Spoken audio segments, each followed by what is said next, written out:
Eliz barrutian, adoratzen eta dizkidetzen 24 orduko jardunaldia hasi da, Aita Santuak Garizumako mezuan egindako eskabideari erantzunez. Bueno, a raíz de este tiempo cuaresmal en el que estamos, el Papa Francisco, el curso pasado, convocó ya una jornada de oración y reconciliación, 24 horas con el Señor.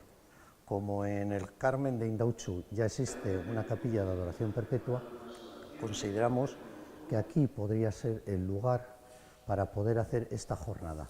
Una jornada donde la parroquia está abierta día y noche, empezando hoy viernes a las 8:30 de la mañana con una misa y terminando el sábado a las 7:30 también con la Eucaristía. Ekimena bihar martxoaren 10ean amaituko da, arratsaldeko 7:00 hasiko dan meza bategaz. Ordura arte, Karmengo elizea zabalik egongo da, bertara errezatzera urreratu gura daben sinizdun guztientzat.